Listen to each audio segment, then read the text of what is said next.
Hey everyone, welcome to The Zest, the official podcast of Orange Coast Magazine. I'm Chelsea Ranieri, and today's guest has founded several Orange County businesses, including The Full Routine, which is a very fun and unique workout in Newport Beach. She's also founded the Nail Lounge and is the former CEO of GritCycle. Thank you so much for being here today, Cassie Piasecki. Thank you, Chelsea. I'm excited for this. I know, me too. I am such a huge fan of The Full Routine. Shout out to your instructor, Nicole.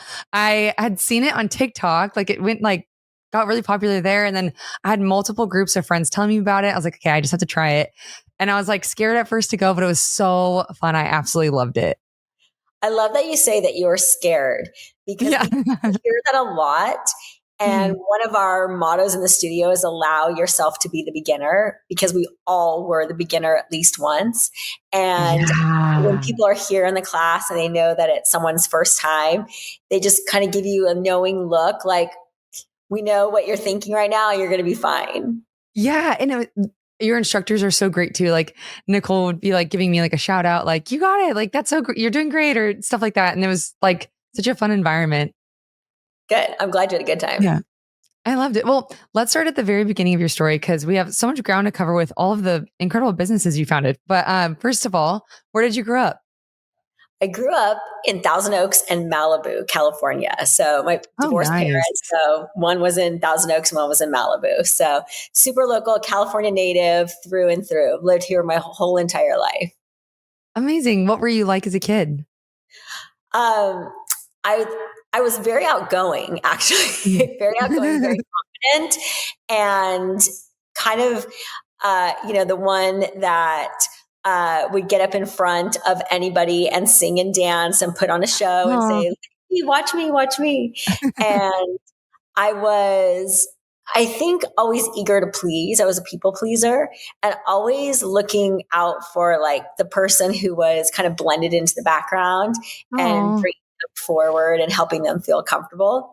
And I was a really good speller, and I was a really good babysitter, and I loved to dance, definitely. Wow. Okay. Very cool. Well, I read at just 18 years old, you became the owner of a beach-inspired clothing store. That's wild. Was it from the ground up? Did you purchase it or? Yeah. So I grew up in a very entrepreneurial family. My grandfather, both grandparents on both grandfathers on both sides were entrepreneurs. And I kind of didn't know any different. I was the one that at 10 was like sewing little rainbow puffy pillows and trying to sell them to my friends.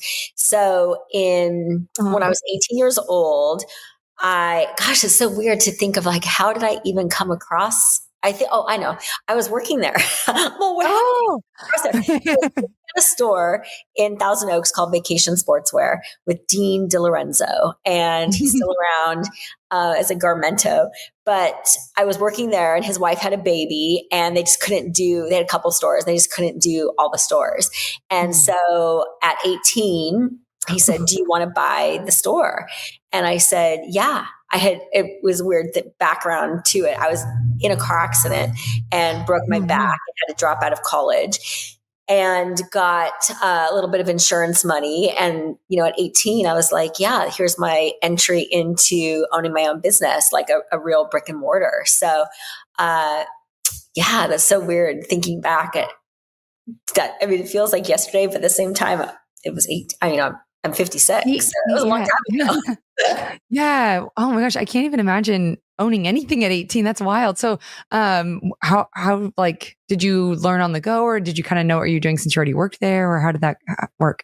I worked there, so that was helpful. And then Dean was definitely a mentor. And at the time, the way that we worked with vendors to get our clothing, we would have a couple sales reps come and wholesale stuff. But Dean really built his business around just going to downtown LA. So at 18, I was going to the garment district, much to my mother's. I don't even think my mom to this day knows exactly what I was doing, where I was going. And she probably would be mad if she did. But I would go and just go to the places that Dean went to and pick up clothing and bring it down. And I had my store. I had that store for 2 years, and then decided to move to Orange County with my first husband. So Oh, wow. And that's how I ended up in Orange County. He also was an entrepreneur, and we came to Laguna Niguel because it was a midpoint for where his business was.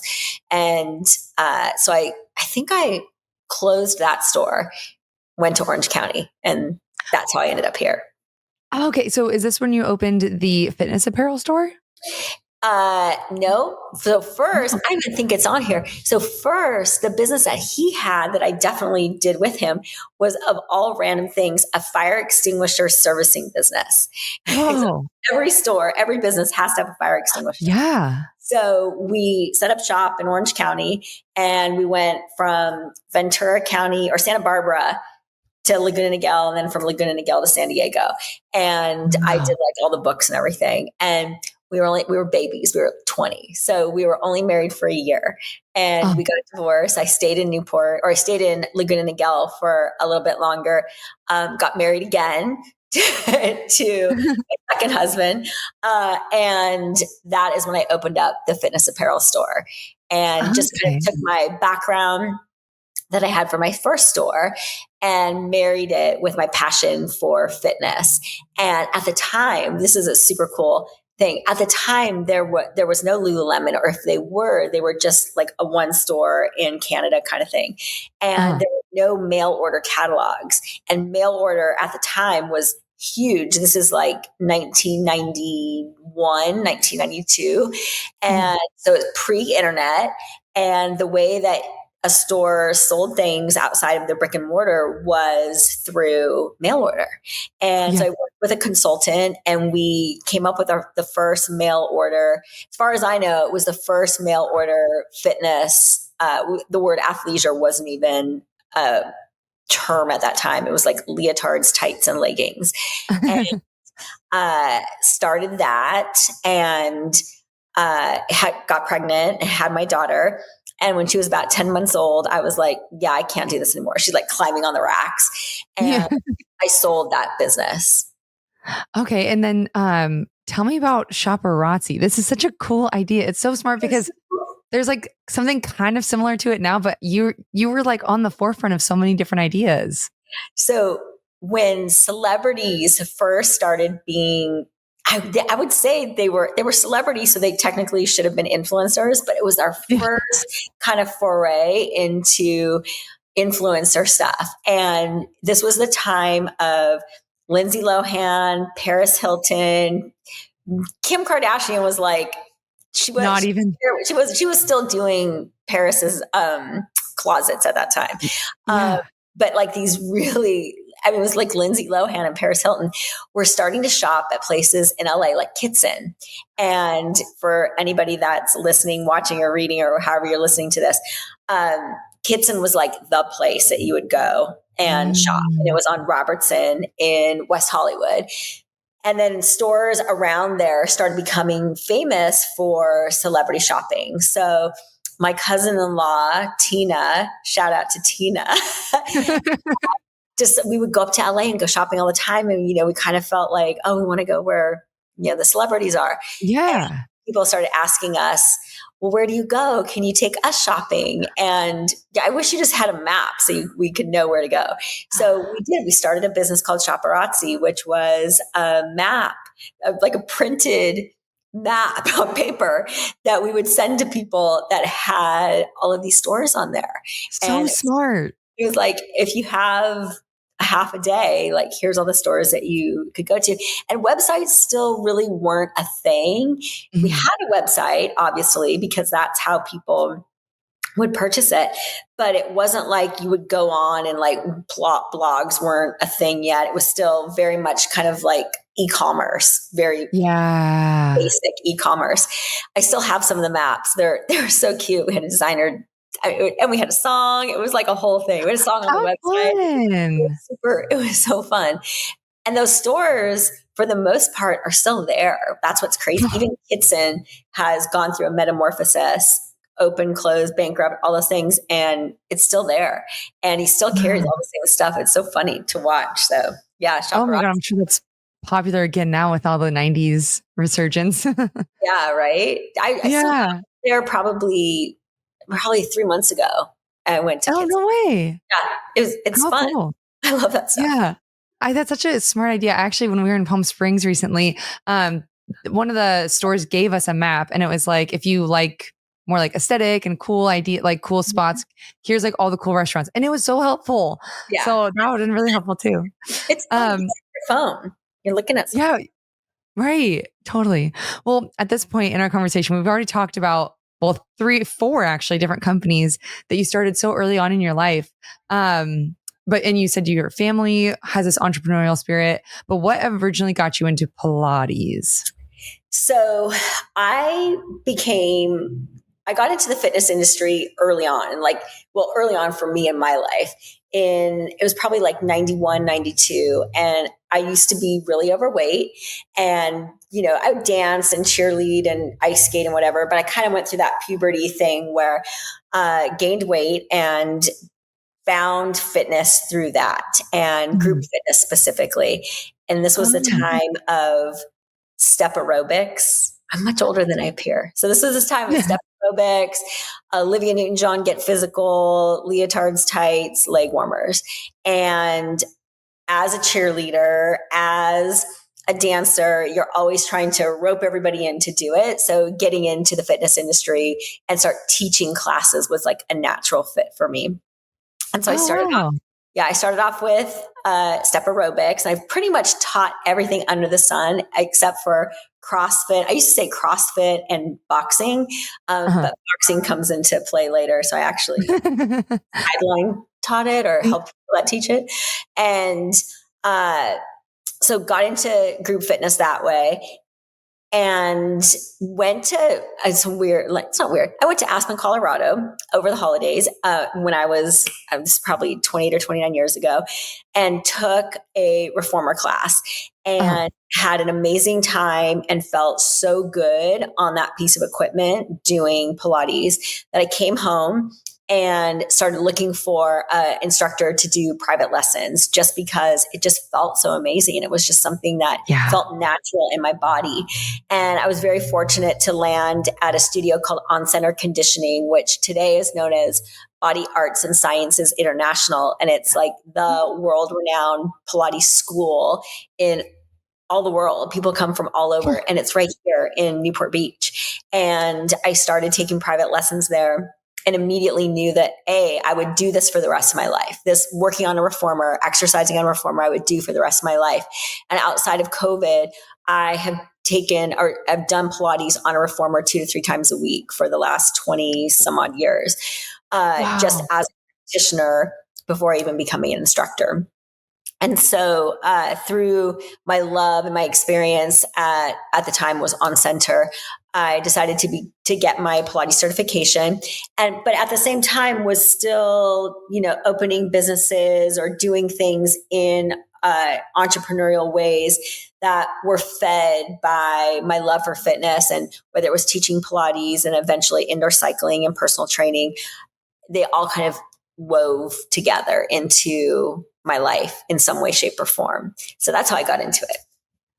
Yeah, I totally agree about Pilates. It's like one of the first workouts that I've actually become like addicted to, like really like love, like truly. Like, I don't know what it is, but I feel like my mind is always like racing. And then when you're on the reformer, you have to go slow. And so like forces your mind to slow down. Yes. I don't know. Yeah. So no, you hit it spot on. And actually that was at that time when I first started, I was going through something in my personal life that was horrible. And it was the only hour out of my day where I wasn't thinking about that particular thing in my life, because you have to focus on your body moving the piece of equipment. The equipment is not going to move without your mind and your body moving it.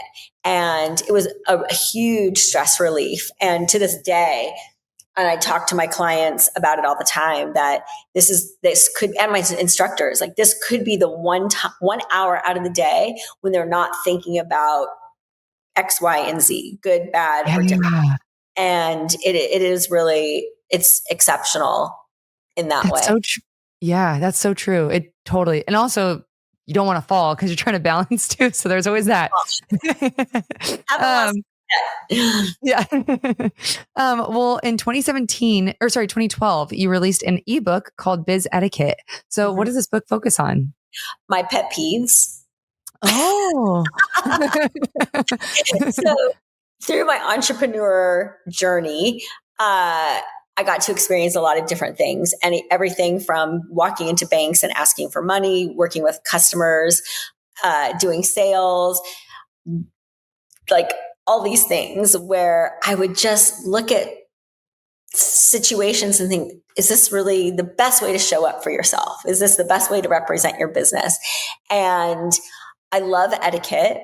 I consider myself to be a very respectful person. I'm always going to dress for the occasion. I'm always going to do my best to say the right thing, bring the right gift to the party. So etiquette is like a big thing for me. Again, being a people pleaser. And I was working with a lot of women in business, running a women's entrepreneur community, and I would, mentor people and teach them how to show up as their best representative for their business as well. So it was basically like my list of pet peeves that I experienced in business with other people and or myself or people that were working with me, and just how can we show up and do this differently. Everything from, well, at the time you had business cards. So, making sure if you were going to a networking event that you had a business card handy so that you weren't like digging through your purse and handing someone a business card, all the way to when you go to shake someone's hand, especially as a woman, not handing over a wet noodle to shake, like shaking someone's hand, like don't leave them with the little droopy noodle. And all the things in between. And my daughter, I have a daughter who's going to be 30 in March. And maybe a year ago, she said, why don't we, she's an attorney right now. So she's experienced a lot of the same things. And she said, why don't we go through and revamp biz etiquette? And she's right. I mean, it is something that never goes. We just do business different now. So I just don't have time to do it. I told her she could do it if she wanted to, but I don't think she has time to. But it could be something that we revisit again. That would be really cool. I would read it. I love that idea. Yeah. I think they're just my pet peeves. So of course they're the best. Yeah.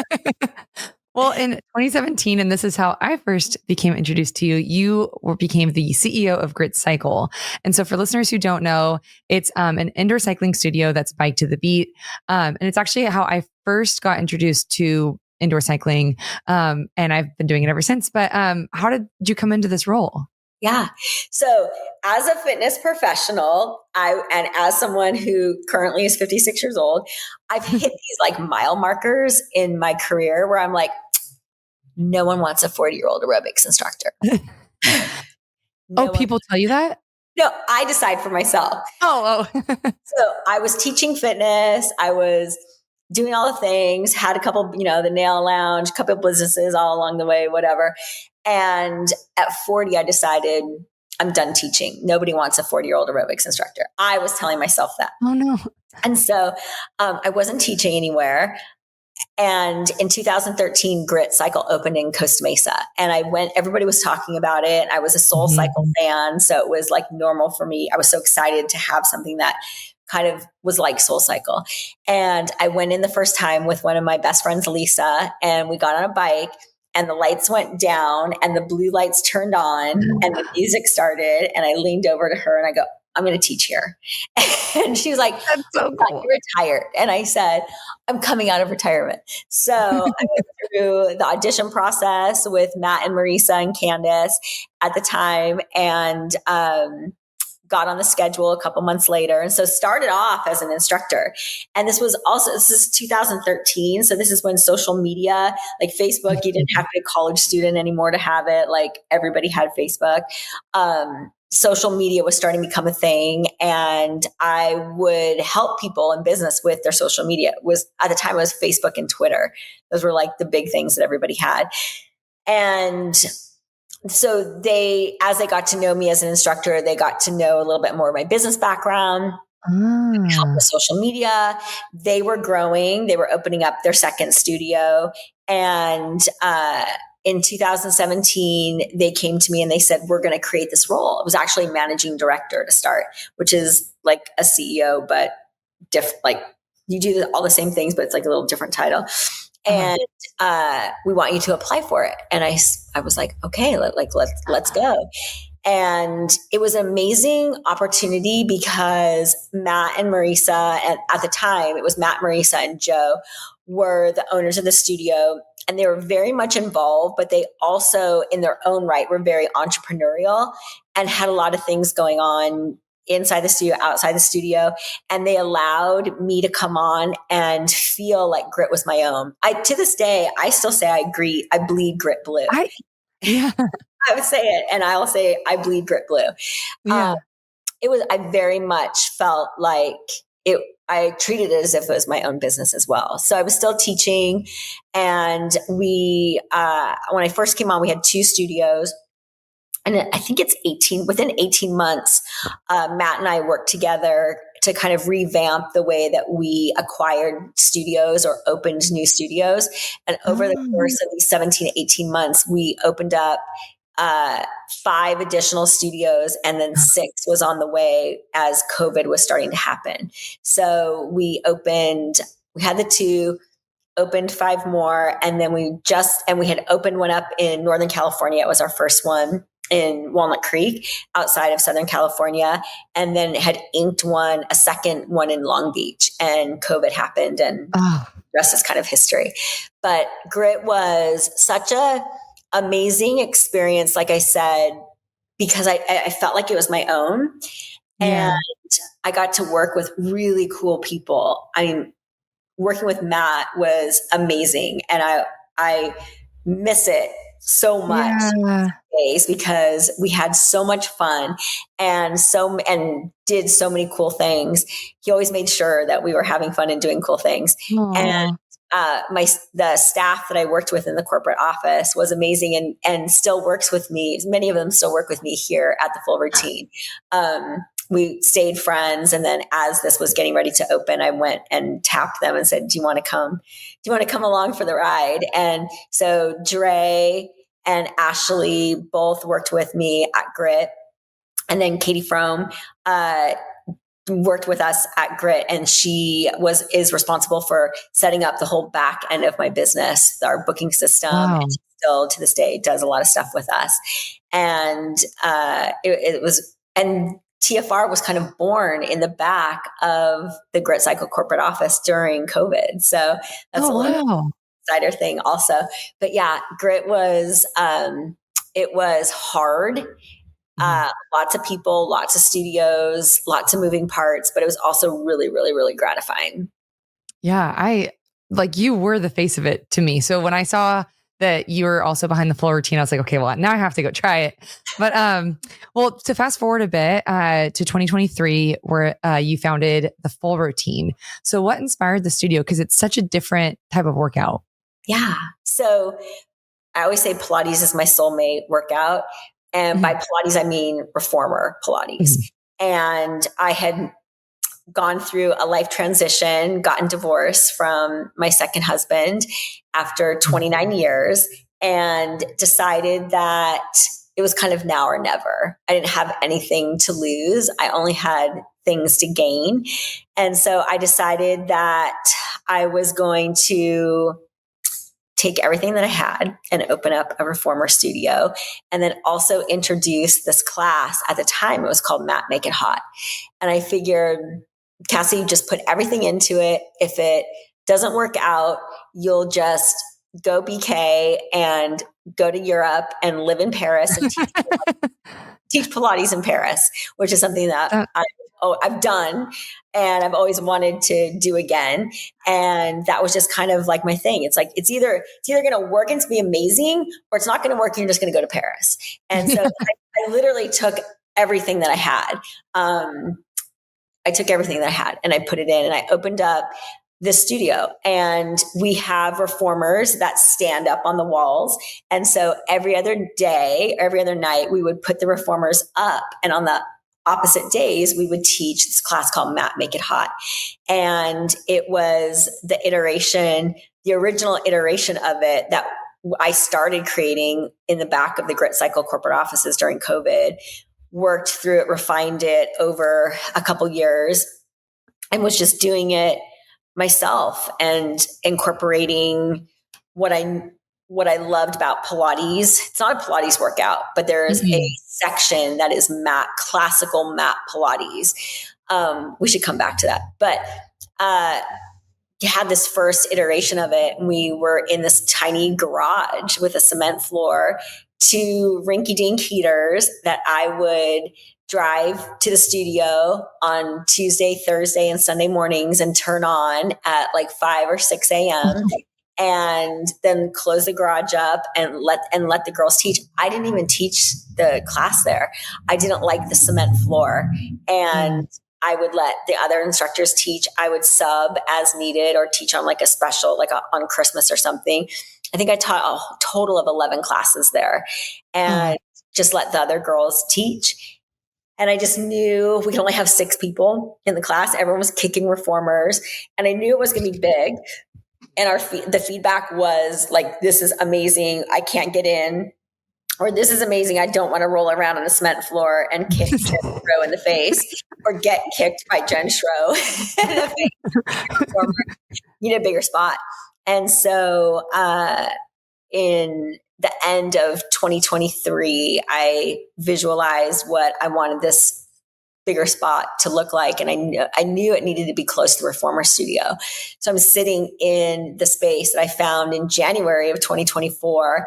We opened up in March, opened the second studio in March of 2024 to sold out classes. This studio holds 26 people. And the reformer studio is still there. I've now taken over the entire reformer studio. So we have our reformer group fitness classes in the front, and we have a private privé section in the back where we have all of the equipment from Cadillac to chair to reformer to barrel, and we do privates back there. And then this mat studio is here.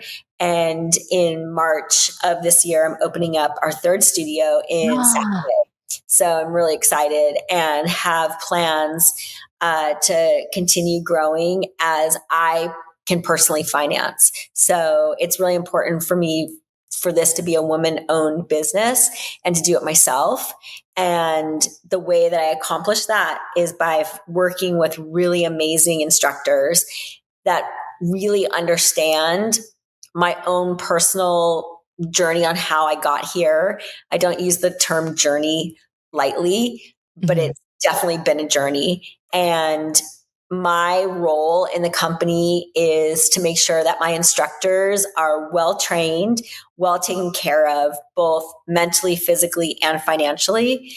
And if I make sure those 2 things happen, they'll make sure that everybody that comes here has a great workout. It's not called the Cassie Studio. It's not called the Cassie Method. It's called the Full Routine, because I'm not going to teach forever, and I can't teach all the classes. And I want this next wave of fitness professionals to be amazing and be able to teach an amazing workout and be well compensated and build their own brands and all of that. So that's really my biggest role. I teach some classes still, but I want to build this brand so that other fitness professionals can really shine. And and that's what, and make sure it gets a good workout. So, well, tell me a bit about how you came up with the moves for this class. Cause I've done I usually do Pilates or spin, and then I've done hot yoga sculpt, and it kind of reminded me of hot yoga sculpt to the beat. But the second we started doing these 8 counts on the floor, I was like, I have never experienced anything like this. And you do a couple of the counts and you're like, okay, I think I got this down. By the end of that song, you're like, what did we just do? It's so challenging, but so fun. And you leave feeling so good and energized. So how, if you could describe what the class is for people who haven't taken it, and also how you came up with these moves. Yeah. Well, so first I want to say I'm a classically trained Pilates instructor. So our reformer classes, first and foremost, are all classical. Pilates is having a moment right now, and hot Pilates is having a moment right now. And I look at some of the things. I don't look at a lot of other studios on TikTok or Instagram, but people send me stuff a lot of the time as well. And I want everyone to know that our reformer classes are classical repertoire with an athletic twist. Our classes are tough. They're rooted in the classical repertoire. So they're all the exercises that Joseph Pilates created. And then a little athletic twist. We don't do what I call TikTok Pilates. You're not going to use a booty band. You're not going to do something that you feel like you're going to fall out of outside of the classic rep. And it's very important for me to stick to that. And then when I started creating this class, the word hot Pilates is on trend right now. And people come all the time. They're like, this isn't Pilates. And I said, well, I never said it was. So don't get it twisted. Yeah. So what we do here is a 60-minute, the majority of classes are 60-minute long classes that are driven by the beat of the music and the heat of the room. So our rooms are heated to about 90 degrees with a dry heat. We don't use humidifiers. We use infrared heaters, which you can see by the disco ball. Oh, yeah. Right there. Our infrared heater. So we have, in this particular room, we have 8 of them in here. And we also run the regular heater. So it's typically a dry heat. It feels amazing at this time of the year. And even in the summer, you're just like, you get in, you're like, oh, this feels good. Feels good. So the class is broken up into 3 sections. We have an arms routine, we have a Pilates mat routine, and we have a full body sculpt routine at the end. Our arms routine is basically just moving your arms to the beat of the music. You asked how I came up with the moves. I'm inspired by a lot of people, everything from Joseph Pilates to Richard Simmons to Olivia Newton-John, Jamie Lee Curtis, Richard Simmons, Jack LaLanne, Cindy Crawford in the 90s came out with an amazing workout video with Radu. How cool. It's so cool. And then of course there's the obvious one is Tracy Anderson. People ask me all the time or say like, oh, this is just a copy of Tracy Anderson. Well, Tracy Anderson also was motivated and inspired by all of those other people as well. The body moves the way the body moves. I would be hard pressed to say that someone could come up with a new way to move the body with a new type of move or exercise. Totally. I'm inspired by all of those people and others. But what I did was I took a little bit from all the people and all the methods that I'm inspired by, and I made them our own. So we have the arm series that's done, the first 3 songs, and then we drop down onto our mat and we do our Pilates mat series. So this is where Pilates comes into play for us. They are 34 exercises that are from the classical repertoire of mat exercises from Joseph Pilates. We take those, we put them to the beat of the music, and we choreograph them. So, for example, there is an exercise called the 100. Most people that do classical mat exercises or even the classical reformer repertoire know you're pumping your arms and you're up in forward flexion and you're counting a cycle. Inhale for 5, exhale for 5. So we do the 100 in this class, but we're doing it to the beat of the music.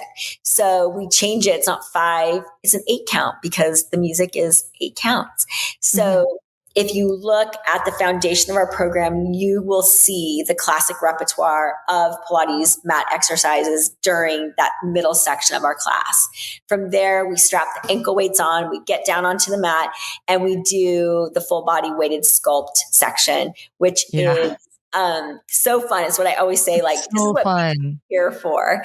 And our instructor, myself and our instructors, we choreograph 4 combinations. Each of us create our own combinations that we perform to the beat of the music. And they are moves that are supposed to build and sculpt all of the muscles in the body. I always say, except for your face, unless you're smiling. But they're done in a way that is low to no impact and done in a way that you're not going to put on and build like I lift weights. I go to the gym to put on size. I come here I call it rip out or shred out. I rip out our bodies through the heat and the repetition and the type of movement that we're doing. So in the gym, I might go and do squats or deadlifts with heavy weight. And then I come in here and I'm doing things that are angling the body in and stretching the leg out long. And so what that's doing is a couple things. And I know people will say, you can't lengthen a muscle. Actually, you can learn to elongate the leg and stand to your tallest potential, which gives the appearance of lengthening the muscle. But I'm also Yeah. working all of the little accessory muscles that aren't working when you're doing that big squat. You're doing that big squat, you're working your hamstring, your quads, your glutes. But there's all these other little accessory muscles that help to either lengthen or pull something in and together. So that's what makes our workouts unique. I've seen body transformations that blow my mind. And people will say, oh, it's just from TFR. It's just from TFR. And I will say, no, it first comes from not eating like a jerk at home. Yeah. If you be mindful about what you're eating, you can get your steps in every day, like get outside and go walk for 30 minutes and then come to the full routine and, do mat 2 or 3 times a week, take a reformer class once a week or whatever, go lift some weights. That whole combination together blows my mind. People say, no, it's from TFR. I'm like, no, you're also paying attention to what you're eating too. So Yeah. it's all of the things, but man, I've seen some stuff over the last year where I knew it was good, but I didn't know it was that good. Oh God, that gets me so excited. I love that. So that's the class, and it takes about an hour. It's an hour-long class. Sometimes we'll do 90. I'll teach a 90-minute class, like on special Oh, occasion. wow. We also have an on-demand program. We have this big light that's hanging up right there. Our on-demand platform, we do 30 minutes, 60 minutes, sometimes 90. We do dance cardio. We do some recovery stuff, and that's all available on our online platform. But the meat Amazing. workouts are 60 minutes. So that's what we do. Okay, great. Well, is there any events or anything coming up that you would like to shout out for listeners to keep an eye out for? Or? I mean, we just come every day and we just try to do our best about providing a place where you can come, do your workout and go. Not a bunch of hoopla, not a bunch of events, not a bunch of special things where you got to worry about this, you got to worry about that. I always tell our clients and our instructors, this is, again, the 1 hour that you don't have to think about anything else. We don't decorate for Christmas. We don't hold big. Just come work out and go. Keep our schedule all the time. So there's nothing special. The workout is the special thing. So just come work out. Allow yourself to be the beginner. It's not scary. It's not intimidating. We've all been here the first time at least once, and everybody knows it. And no one's looking at you. No one's looking at you. They're looking at the instructor. So allow yourself to be the beginner and just come and try it. It's so fun. Yeah. I was like, for my first class, I was like, let's go in the back. And my friend was like, no, you have to be by the mirror. You have to see what you're doing. And I was like, oh, okay. And yeah, you're right. No one was looking at me. Everyone is so focused on what they're doing or on the instructor. It was so comfortable. But we are coming to the end of our time. But before I let you go, I have 3 final questions for you that we call the Thoughtful 3. So first, what advice do you have for someone who is looking to become an instructor or an entrepreneur in the wellness space? If you want to be an entrepreneur in the wellness space, there is nothing that's going to stop you. You're not going to be able to work for someone else. It will make you have hives.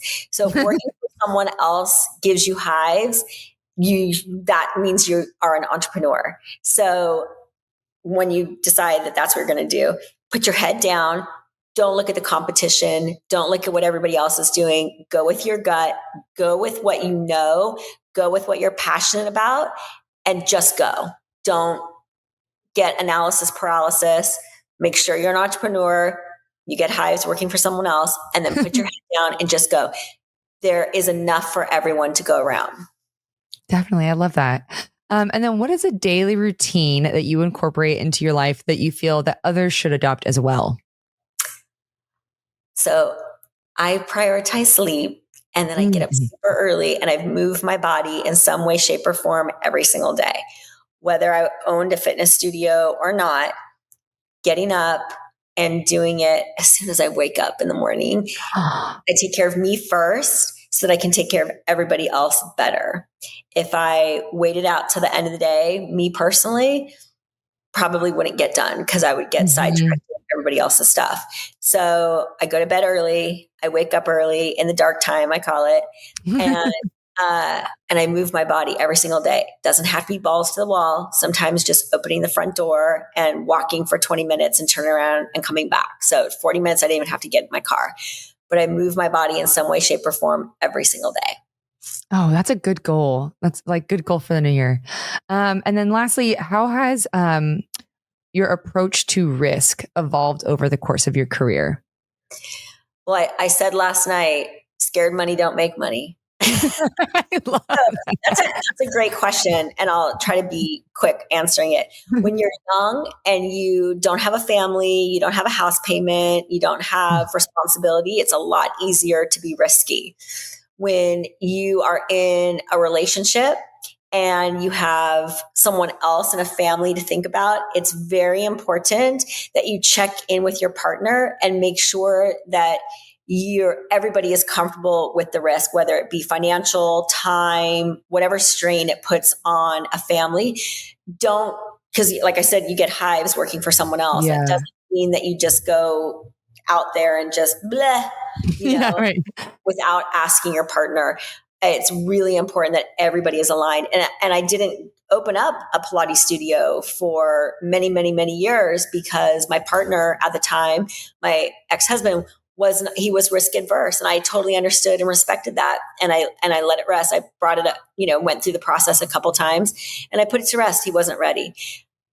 On the other side of the marriage, I woke up one day and I was like, wait a minute, I've got nothing to lose. I don't have a house. I don't have, whatever. I have nothing to lose. Now my risk tolerance is much greater. And I had my backup plan, my plan A, B, C, D, and E. Moving to Paris and teaching Pilates being one. Still, what a dream. Yeah. Living in Paris is hard, but yeah, that's a story. But, so just taking stock of where you are in your life and realizing, oh, wait, I actually don't have anything to lose. I should go is really important. Just go is one of my favorite things to say. So. Yeah. I also love scared money doesn't make money. Your money don't make money. I'm opening up that something studio and I'm like, every day I'm like, okay, send a couple more thousand here, a couple more thousand there. And I will do it. I will do it by myself and it will be amazing. And I got scared money don't make money. Yeah. Oh, well, thank you for bringing such a fun class and community to Orange County. I absolutely love the class and I'm literally going next Thursday. So I will be seeing you very soon. And thank you so much for doing this.